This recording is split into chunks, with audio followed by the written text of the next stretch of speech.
My name is Isabella Carter. I'm 28 years old, and I run a successful consulting firm that I built from the ground up. But if you had met me a decade ago, you would have seen a completely different person. Someone struggling to survive after being cast aside by her own family. The people who were supposed to protect me, guide me, and stand by me were the same ones who took everything from me, leaving me with nothing but resentment and a fire to prove them wrong. It all started the day my father remarried. I was 16 when he brought Olivia, my stepmother, into our lives, and with her came Ryan, her son from a previous marriage. Ryan was only a year younger than me, but from the moment he moved in, it was clear who the favorite child was. He had everything handed to him, a new car for his 16th birthday, the best clothes, and a lifestyle I could only dream of. My father, a man who had always been strict with me, suddenly softened whenever Ryan was around. If Ryan wanted something, he got it. If I asked for something, I was told to work for it. At first, I convinced myself it was just a phase, that my father was trying to make Olivia and Ryan feel welcome.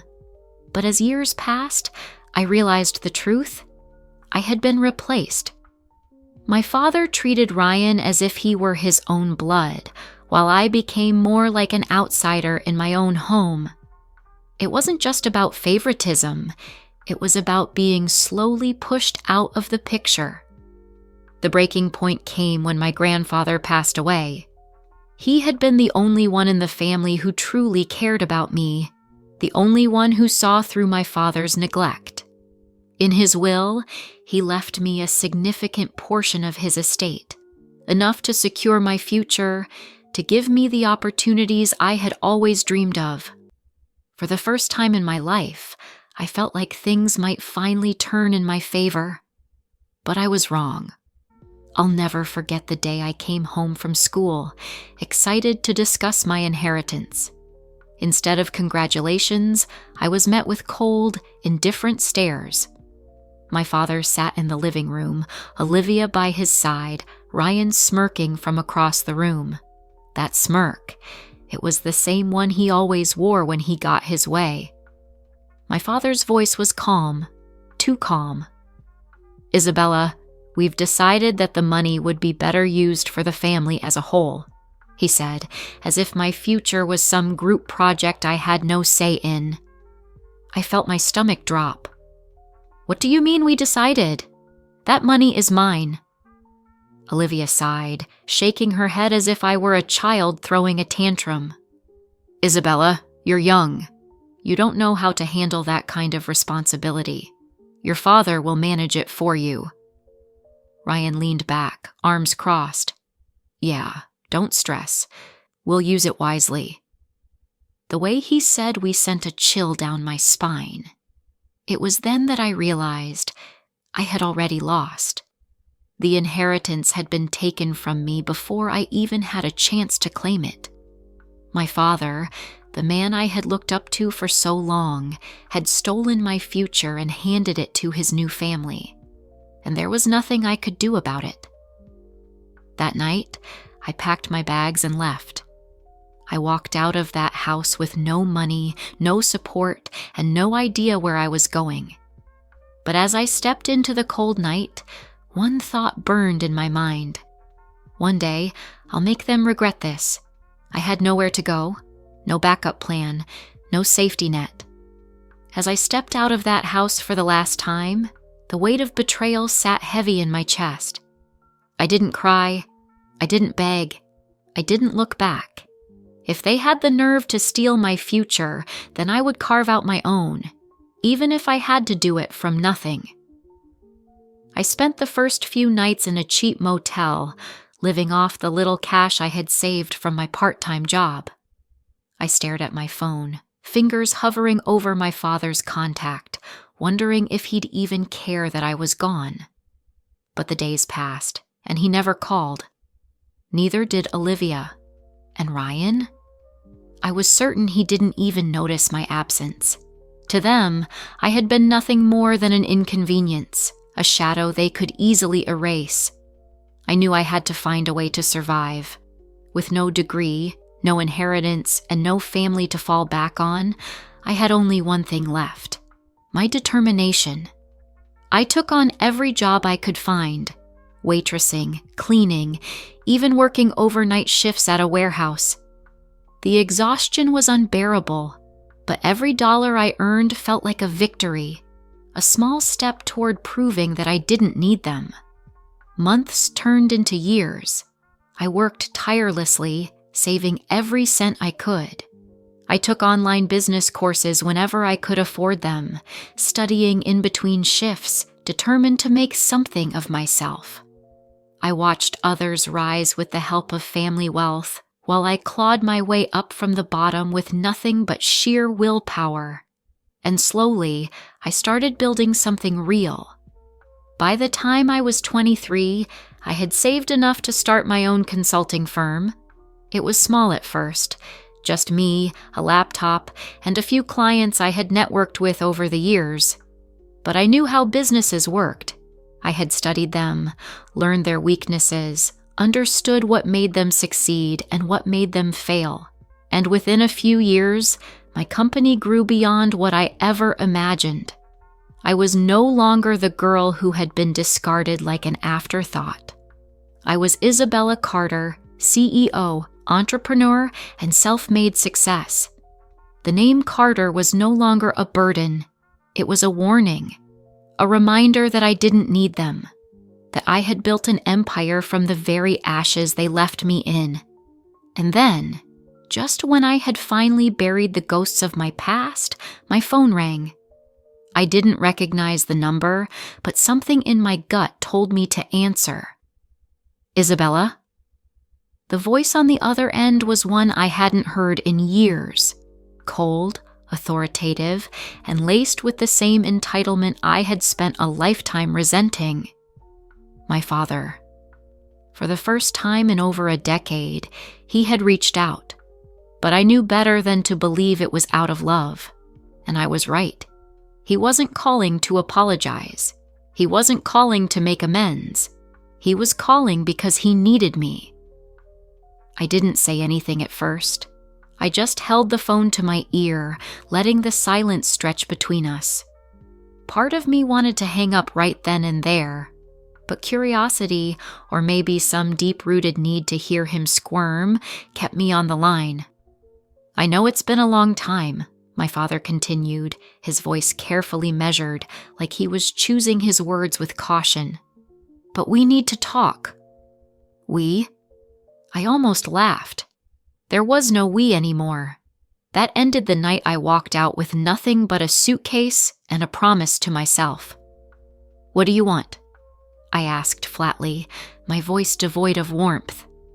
There was a pause, and for a brief second, I imagined him struggling to say the words, pride warring with desperation. Then finally he sighed. "It's Ryan. His business is failing." I raised an eyebrow, though he couldn't see it. Ryan had a business?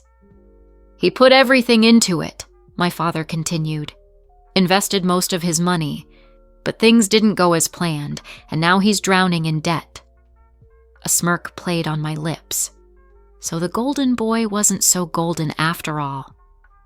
"And what does this have to do with me?" I asked, though I already knew where this was going. My father hesitated. "We were hoping you could help him." I almost dropped my phone. Help him? After everything they did to me? After robbing me of my inheritance? Leaving me to struggle on my own while they lived comfortably off what was rightfully mine? Now, after years of silence, he had the audacity to call and ask me to save Ryan? A bitter laugh escaped my lips. "Let me get this straight. You stole my inheritance and gave it to Ryan. He blew it, and now you want me to bail him out?" "It wasn't like that," my father said quickly. "We were thinking about the family." "Oh, now I'm family?" I cut him off. "Because the last time I checked, family doesn't abandon you. Family doesn't take what's yours and hand it to someone else." "I know you're upset," he said, his voice growing strained. But this isn't about the past. This is about helping your brother." "My brother?" I repeated, my voice sharp. "Ryan is not my brother. He never was." There was silence on the other end. I imagined my father gritting his teeth, trying to keep his temper in check. He wasn't used to me talking back. He was used to the quiet, obedient daughter who had once desperately sought his approval, but that girl was long gone. I exhaled slowly, shaking my head. "You know what's funny?" I said. "Years ago, when I was struggling to survive, when I had nothing, you never called. You never asked if I was okay. But now that Ryan's failing, now that he needs help, suddenly I exist again?" My father sighed, and for the first time I heard it, the slightest crack in his voice, the first sign of true desperation. "Isabella, please," he said, and it was almost pleading. Almost. I clenched my jaw. I should have felt satisfaction. I should have reveled in the fact that the same man who once dismissed me was now practically begging for my help. But instead, all I felt was cold, empty detachment. "I'm not interested," I said simply. "Ryan will have to figure it out on his own, just like I did." Before he could say another word, I hung up. For a long time, I just sat there, staring at my phone, my heart pounding. I thought that would be the end of it. I thought I had shut the door for good. But I was wrong, because they weren't finished with me yet. The calls didn't stop. At first, I ignored them. My father tried 3 more times that night, each one going straight to voicemail. The next morning, I woke up to more missed calls, this time from an unknown number. I didn't need to guess who it was. Then came the texts. "Dad, Isabella, please, just hear me out. Dad, you don't understand how bad things are. Dad, Ryan made some mistakes, but he's learned his lesson. He just needs another chance. Dad, this is what family does. We help each other." I scoffed at the last message. Now we're family? The same family that abandoned me when I needed them most? The same family that stole my future and handed it to someone who didn't deserve it? The hypocrisy was almost laughable. Then, hours later, another text came through, this time from a different number. "Ryan, look, I know we've had our differences, but I really need your help." I stared at the message for a long time, feeling nothing.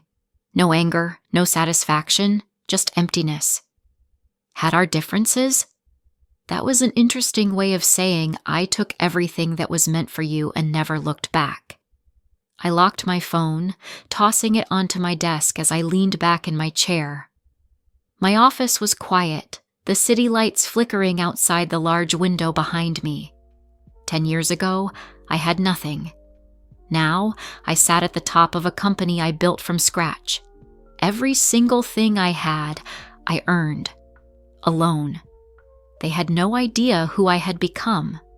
A knock at the door pulled me from my thoughts. I turned to see Leah, my assistant, peeking in hesitantly. "There's someone here to see you," she said carefully. I frowned. "Do they have an appointment?" She hesitated. "No, but she says it's important." I sighed. "Who is it?" Leah stepped aside, and my entire body stiffened. Standing in the hallway, looking as polished and composed as ever, was Olivia, my stepmother, the woman who had stood by as my father stole my inheritance, the woman who had watched me pack my bags and leave without a single protest. I hadn't seen her in over a decade, but there she was, in my office, invading my space as if she had any right to be here.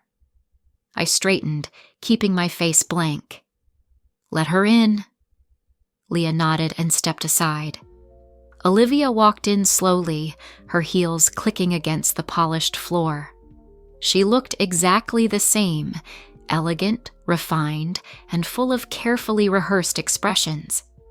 She gave me a small, hesitant smile. Isabella, she said, her voice smooth, as if we were long-lost acquaintances catching up over coffee. I didn't smile back. You have 60 seconds. Make them count. Her smile faltered for a split second before she quickly recovered. I know you're upset. I let out a sharp, humorless laugh. Oh, we're not doing that. You didn't come here to talk about my feelings. You came here because Ryan's sinking, and I'm the only lifeline left. A flicker of something crossed her face. Annoyance? Embarrassment? It was gone as quickly as it came. Ryan made some mistakes, she admitted. But he's not a bad person. He just got caught up in the wrong investments. He trusted the wrong people. I raised an eyebrow. And how is that my problem? She sighed, her carefully composed mask beginning to crack. Because you have the resources to help him. I leaned back in my chair, crossing my arms. So let me get this straight. You and Dad stole my inheritance and gave it to Ryan. He wasted it. And now, after years of ignoring me, you expect me to fix it? She winced at the word stole. That money was never stolen, Isabella. Your father did what he thought was best for the family. I exhaled slowly, shaking my head. That's funny, because when I was struggling to eat, living in a motel, and working 3 jobs just to survive, nobody seemed too concerned about family then. Her lips pressed together. We thought you'd come back. I blinked, taken aback. What? She shifted, glancing away.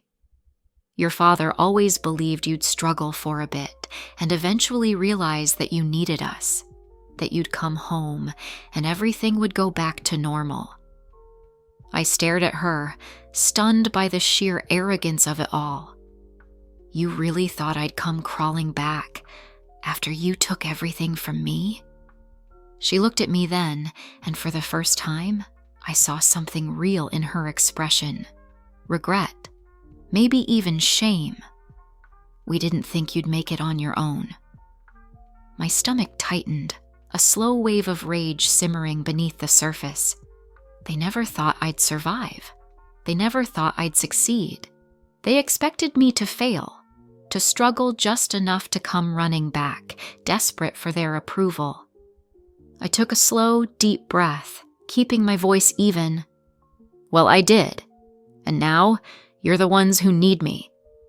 She didn't deny it. She just exhaled and clasped her hands together. Please, Isabella. Ryan is drowning. If you don't help him, he could lose everything. I tilted my head, pretending to think. You mean the same everything that was meant to be mine? She flinched but didn't respond. I stood up, walking around my desk until I was directly in front of her. I want you to listen carefully, I said, my voice calm but firm. I don't owe Ryan anything. I don't owe you anything. You made your choice years ago, and now you get to live with it. Her eyes filled with frustration, but she stayed silent. I stepped back, gesturing toward the door. We're done here. She hesitated, as if she wanted to argue, but she must have seen something in my face that told her it was useless. Without another word, she turned and walked out. As soon as the door clicked shut, I let out a slow breath. But I knew this wasn't over. They weren't the type to give up easily, and something told me they still had more desperate moves left to play. The silence in my office felt heavier after Olivia left. I sat back in my chair, staring at the door she had walked through, my mind racing. They never thought I'd make it. That sentence played over and over in my head, each repetition fueling the slow burn of anger in my chest. After everything I had built, they still saw me as the girl they had discarded. A temporary inconvenience, a mistake that would come crawling back. They didn't respect me. They just needed me. A sharp knock at the door pulled me from my thoughts. Leah peeked in again, looking uncertain. She left, she said hesitantly. "But I think you should see this." I frowned. "See what?" Leah stepped inside and handed me her tablet. "It's all over the business news," she said. I took the tablet and glanced at the screen. My breath hitched. Ryan Carter's business on the brink of bankruptcy, millions in debt, investors pulling out. I skimmed the article, my pulse steady but my mind working fast. Ryan's company, some flashy tech startup he had poured everything into, was crashing and fast. Investors were pulling out, lawsuits were starting to form, and he was drowning in debt. So that's why they're really panicking. I set the tablet down. "How bad is it?" Leah hesitated. "Bad.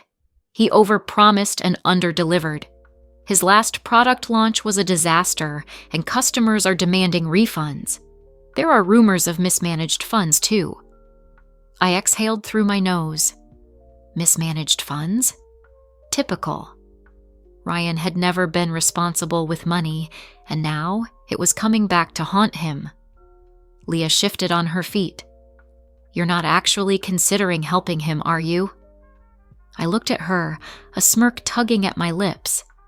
Not in the way they're hoping. Leah's eyes widened slightly, but she said nothing. She knew me well enough to understand that if I was interested, it wasn't out of kindness. It was strategy.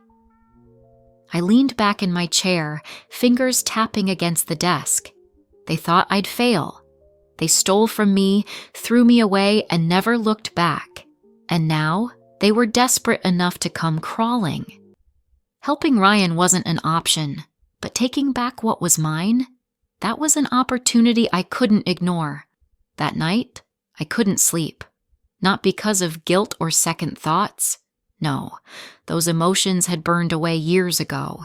It was the sheer audacity of it all.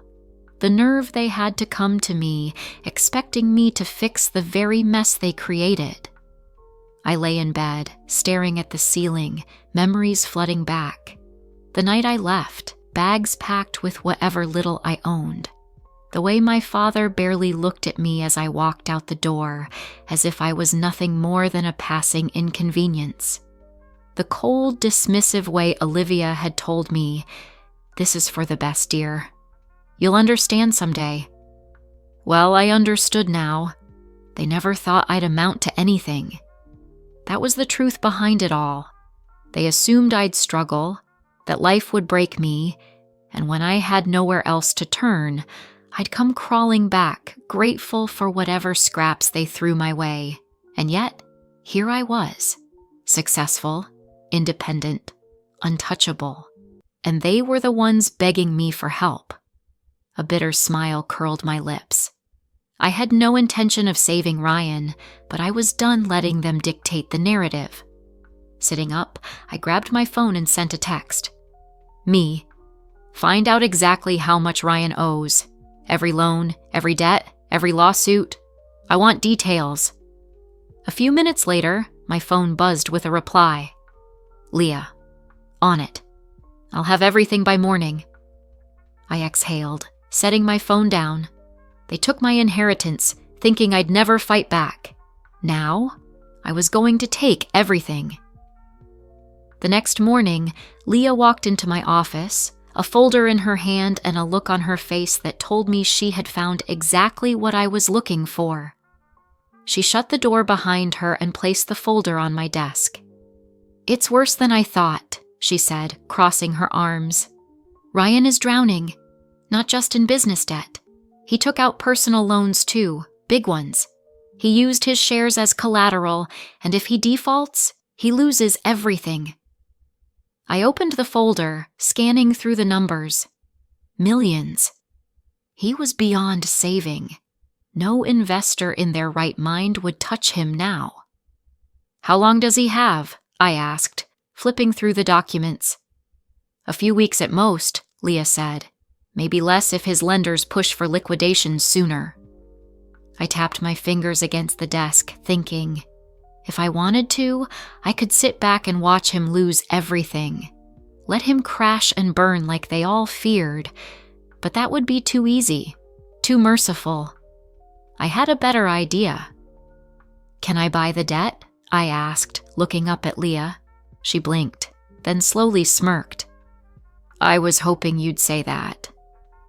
Ryan owed money to banks, private lenders, and a few desperate investors who were eager to get whatever they could before his company completely collapsed.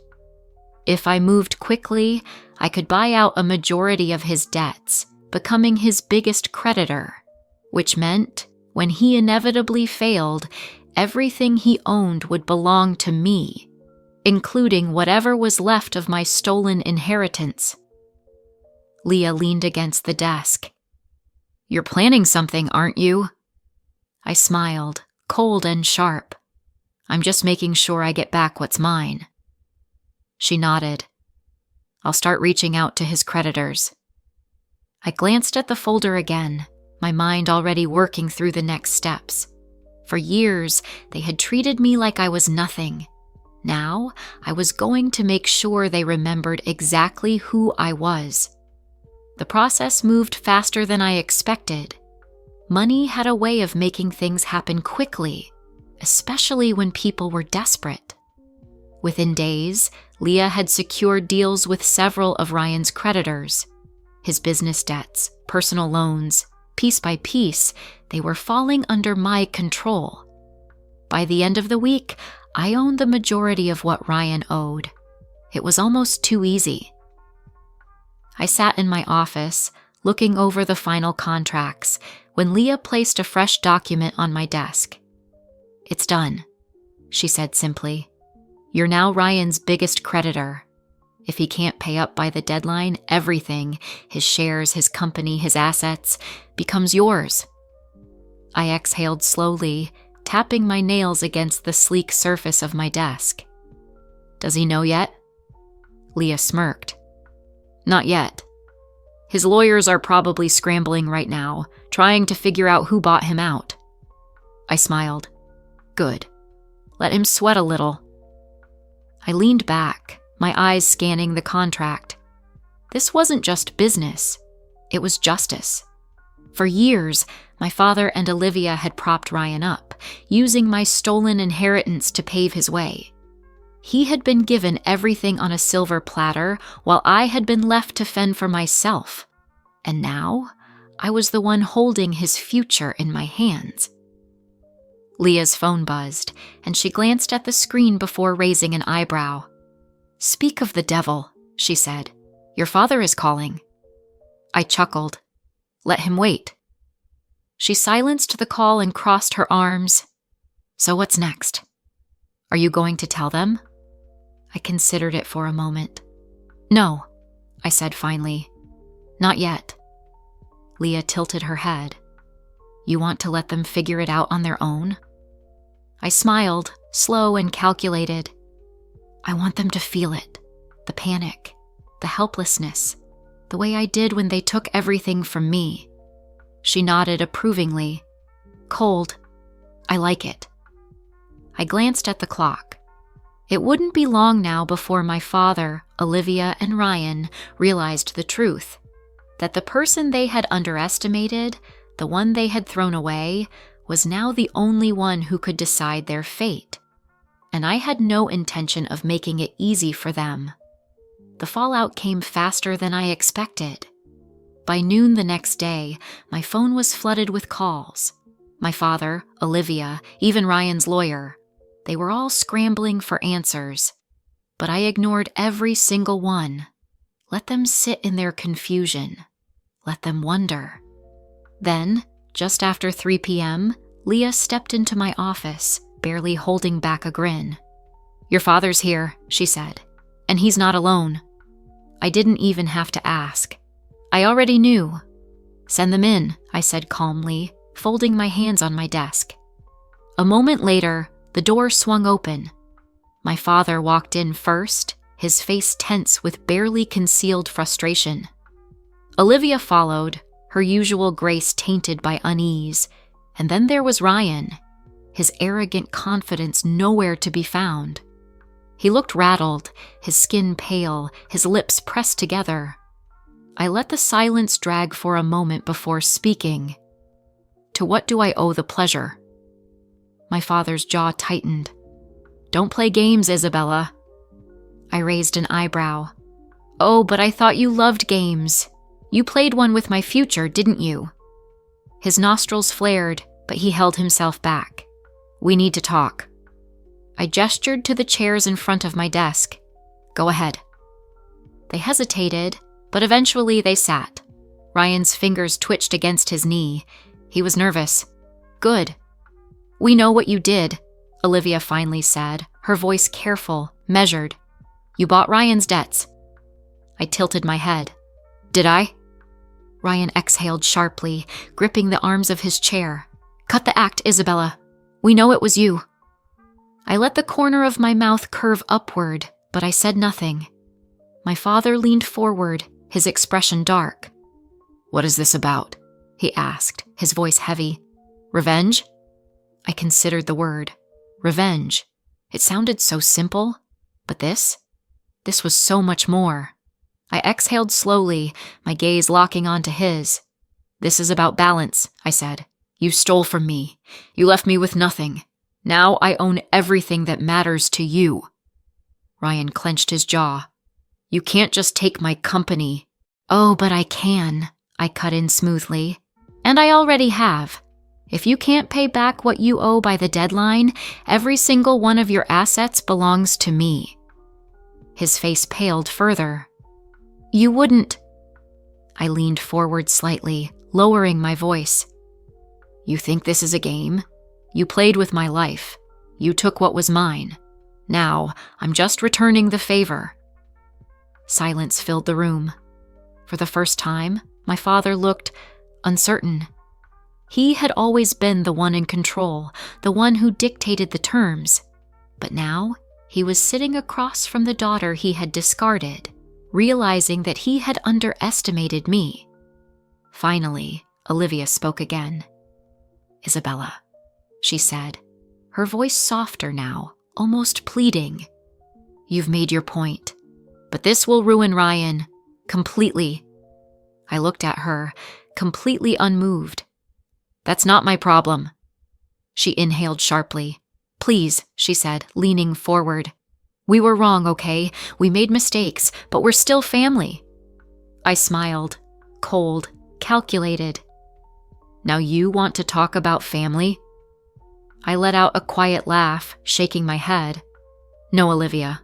Family doesn't throw you away like trash and expect you to crawl back when it's convenient. She had nothing to say to that. Ryan, however, was losing patience. You're being petty, he snapped. You're only doing this because you're still bitter that Dad chose me over you. I let his words settle between us. Then, slowly, I stood up, placing my palms against my desk as I leaned forward. My voice was calm, but sharp enough to cut. No, Ryan. I'm doing this because you never deserved what was given to you. You wasted it. You took, and now you have nothing left. I tilted my head. Tell me, how does it feel? To be powerless? His eyes flashed with rage, but he couldn't argue. He was powerless. I straightened, smoothing down my blouse. You have two choices, I said. Find a way to pay me back in full by the deadline, unlikely given your situation, or lose everything. My father tensed.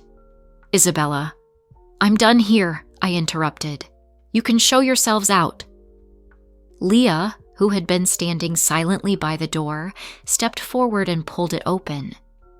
My father stood slowly, his expression unreadable. Olivia followed, her face tight with barely restrained emotion. But Ryan? He hesitated. For a moment, I almost thought he would say something. Apologize, maybe. Try to appeal to me. But then he clenched his jaw and stormed out without another word. I watched them go, exhaling as the door shut behind them. Leah turned to me, raising an eyebrow. Well, that was satisfying. I let out a quiet laugh, but my mind was already working ahead. This wasn't over yet. They still had time left before the deadline, and I had no doubt they would try to find a way out of this. But no matter what they did, the outcome would be the same. Because this time, I wasn't the one who would lose. The days that followed were eerily quiet. No calls, no sudden visits, just silence.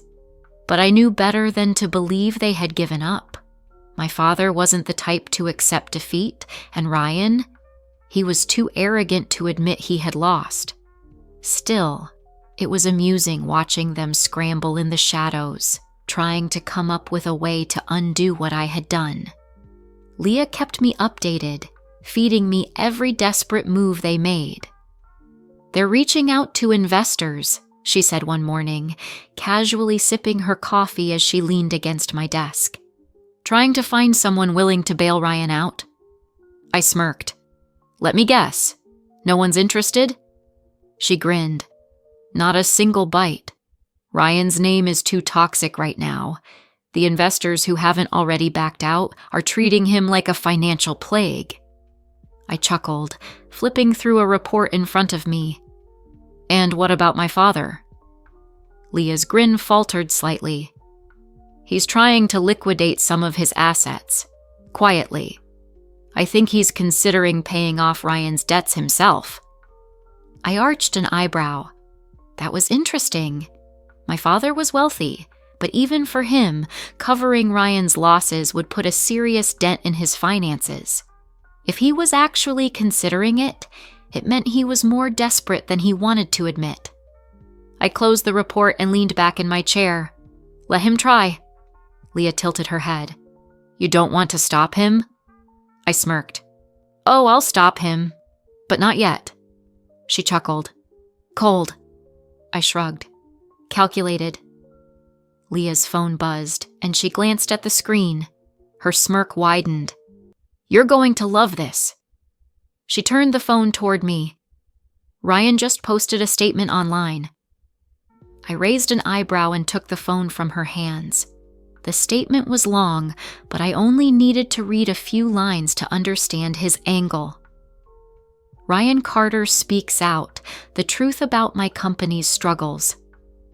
It was a carefully worded sob story. He blamed unforeseen market shifts, betrayal from investors, and sabotage from competitors. But the real kicker? He subtly hinted at me, without naming names, of course. He painted himself as the victim of someone who had taken advantage of his temporary misfortune. Someone who had been waiting for the right moment to strike. I laughed. "So this is his strategy? Playing the victim?" Leah rolled her eyes. "He's hoping to get sympathy investors, or at least public support. Maybe pressure you into backing off." I handed her the phone back, shaking my head in amusement. "Let him play his little games. The truth always comes out." She smirked. "You want me to respond?" I thought about it for a moment before shaking my head. "Number. Let him dig his own grave, because in the end, no amount of carefully crafted lies could change what was coming. Ryan was running out of time, and when the deadline hit, there would be no escaping the consequences. The storm hit 2 days later. Not a literal storm, though for Ryan, it might as well have been. Leah burst into my office that morning, her face lit with amusement. "You need to see this," she said, sliding her tablet across my desk. I picked it up, my eyes scanning the news headline. Financial scandal. Ryan Carter's business on the brink of collapse. Investors furious over mismanaged funds. I clicked on the article, and within seconds I was grinning. The media had caught wind of the truth. Not the watered-down, self-pitying version Ryan had tried to spin, but the real truth. The reckless spending, the unpaid loans, the lawsuits piling up.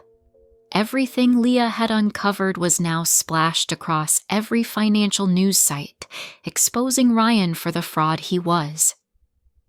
I leaned back in my chair, tapping a finger against my chin. And here I thought he was good at manipulating the narrative. Leah smirked.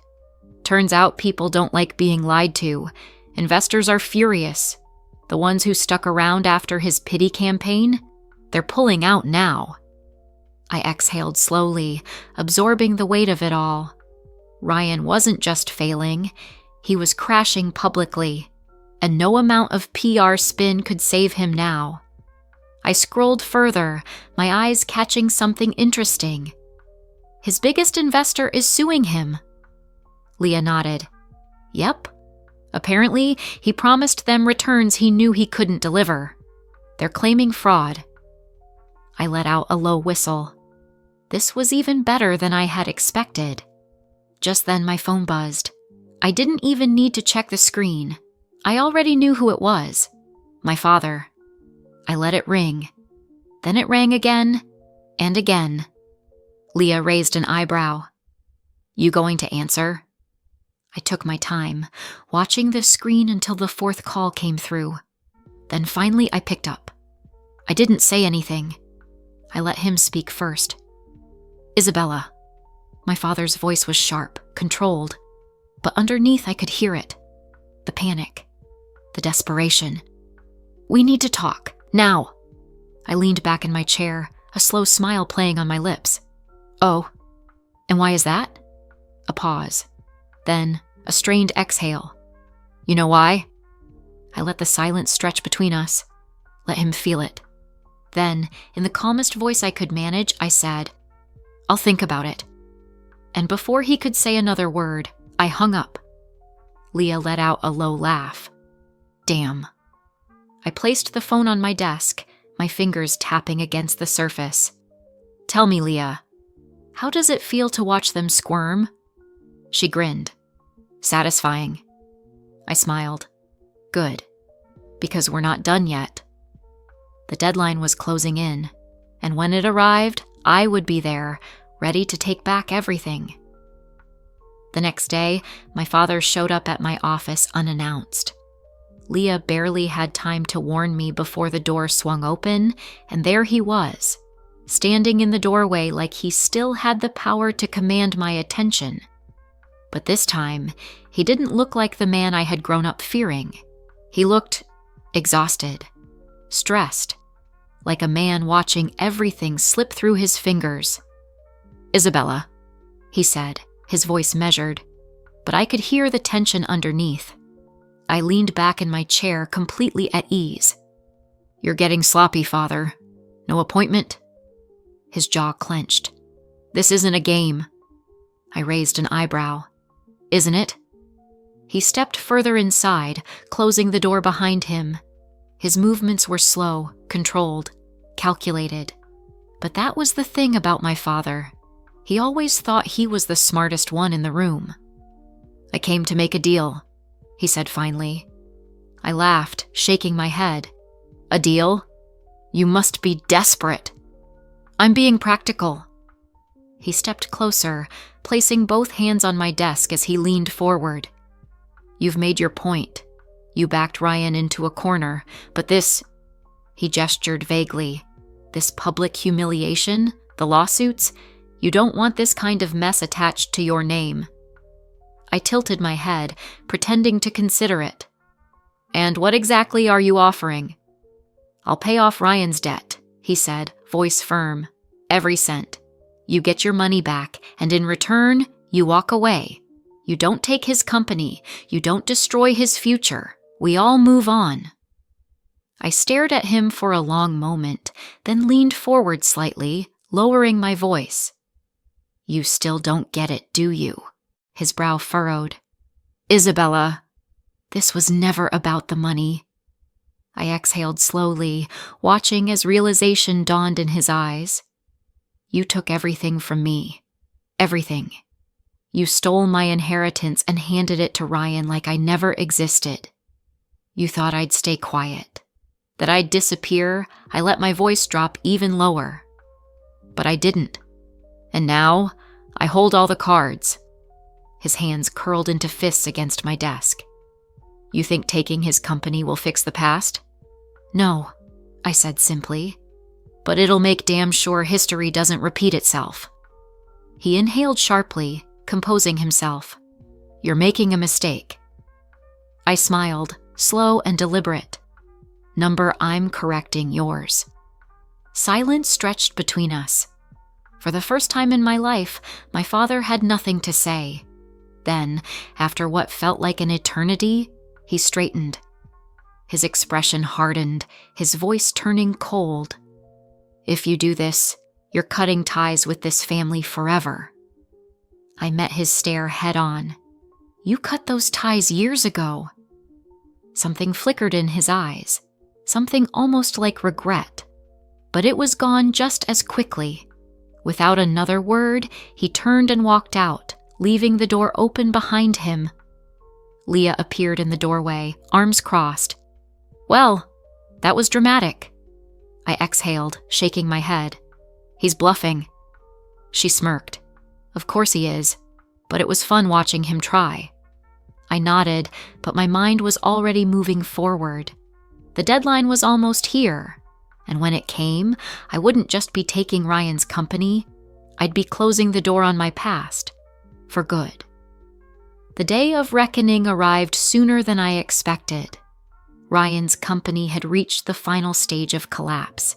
His debts were due, his investors had pulled out, and the lawsuit against him was gaining traction. Every desperate attempt to salvage the situation had failed. The world had turned its back on him, just as he had once turned his back on me. I arrived at the auction house early, dressed in a sharp black suit that made me feel untouchable. Leah walked beside me, scrolling through the latest financial reports on her phone. "Ryan's barely holding on," she said. "His assets are frozen, and his accounts are in the red. Unless a miracle happens, he's done." I smirked. "Good. Let's make sure there are no miracles today." The auction hall was filled with silent tension.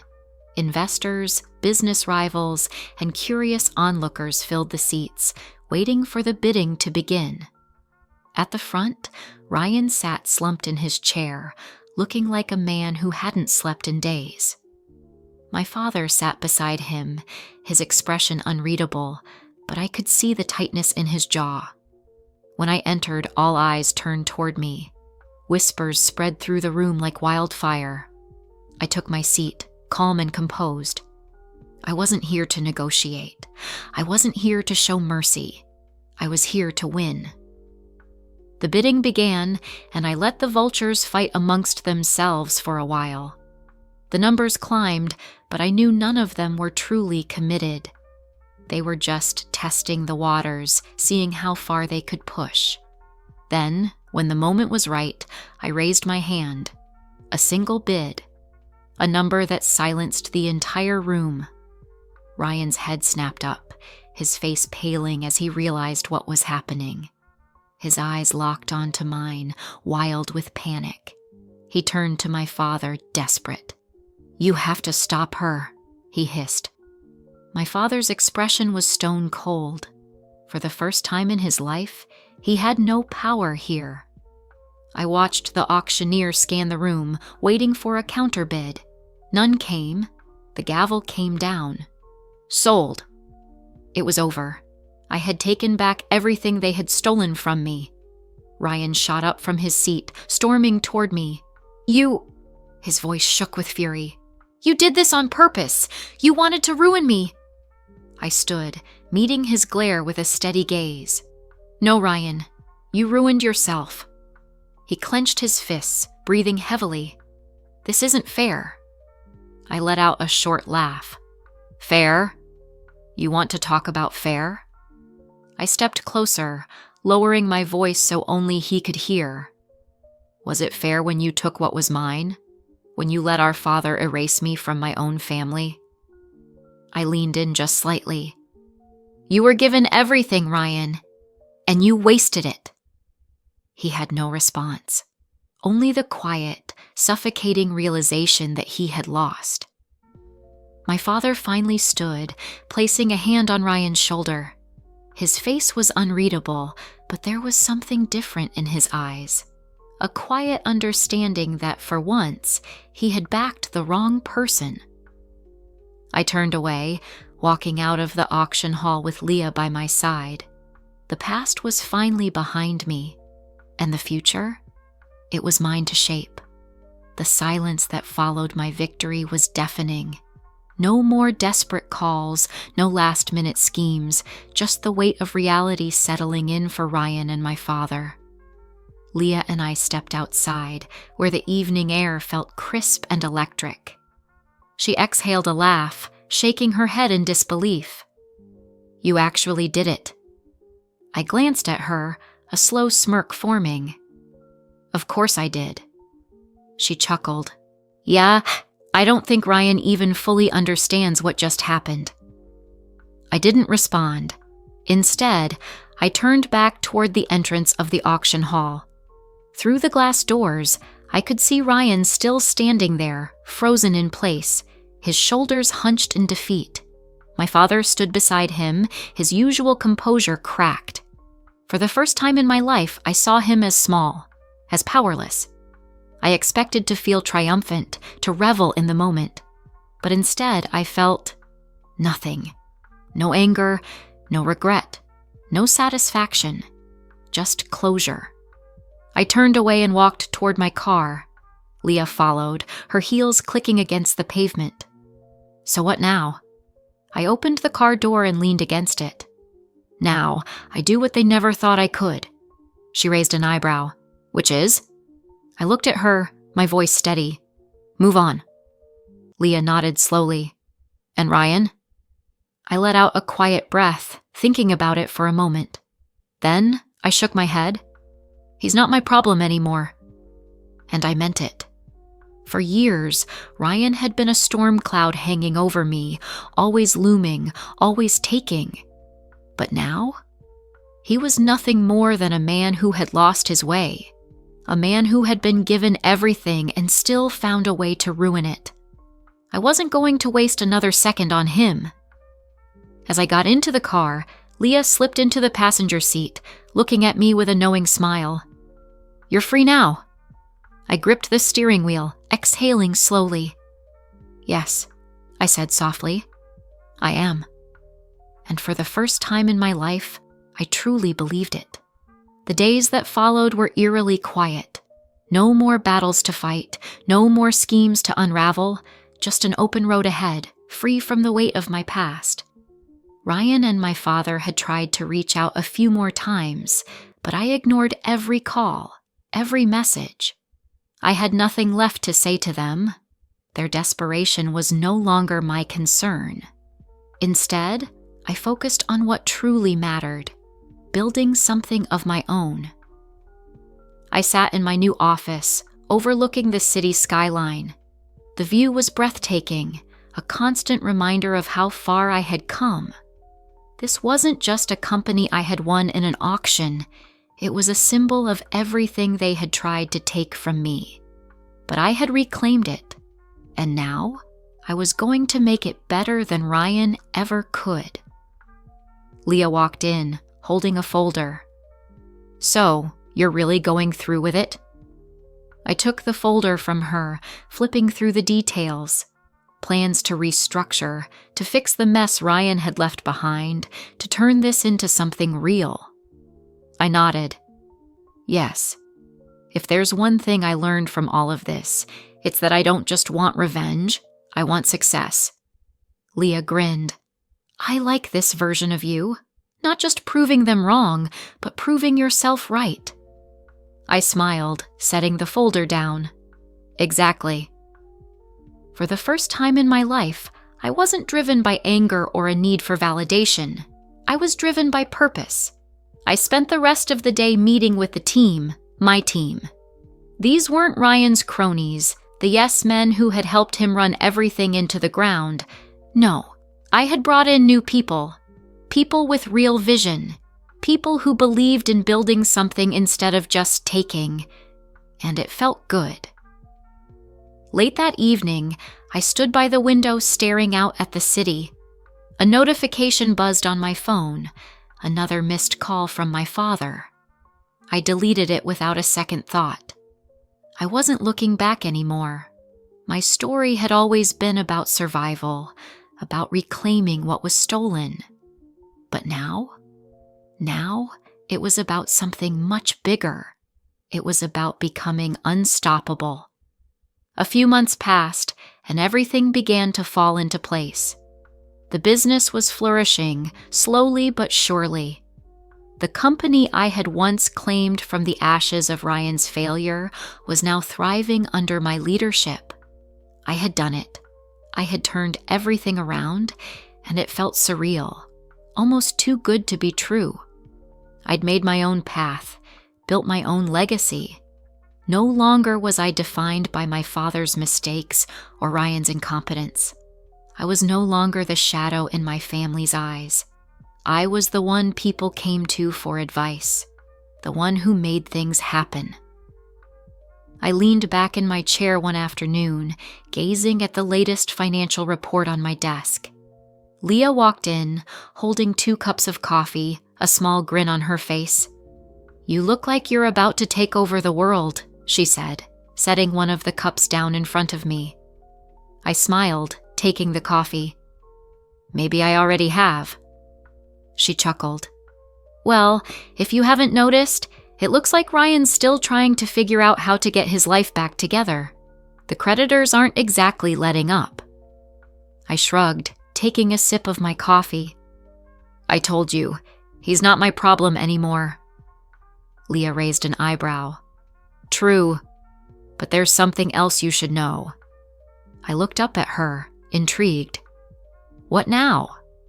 She set her phone down in front of me. A headline flashed across the screen. "Ryan Carter files for bankruptcy. Everything he built, gone." I couldn't help but smile. "Well, that's one way to go out." She shook her head. "He's been dragging his feet for months, but it's finally official. The last of his assets are being seized." I sighed, leaning back in my chair. I felt indifferent. I had no satisfaction left to extract from Ryan's downfall. It was just the final chapter in a story that had already been written. Leah, however, seemed genuinely curious. "You don't feel anything? After everything?" I paused, considering her question. The anger, the frustration, the need for revenge, all of it had dissipated. What remained was simply the knowledge that I had done what I set out to do. I had taken back what was mine, and I had built something of my own. "No," I said finally, my voice steady. "I don't." The real victory wasn't in seeing Ryan's failure. It was in my success. It was in the fact that, no matter what they tried to take from me, I had always been able to rebuild. "You know," I continued, "it's funny. I spent so long trying to fight them, trying to prove I was worthy. But in the end, the only person I needed to prove anything to was myself." Leah smiled, as if she understood exactly what I meant. It wasn't about the money or the business anymore. It was about finding peace, about letting go. I had come so far, and for the first time in my life, I felt completely free. The past was over. The future was mine. And as I watched the city skyline stretch before me, I knew one thing for certain. I had won.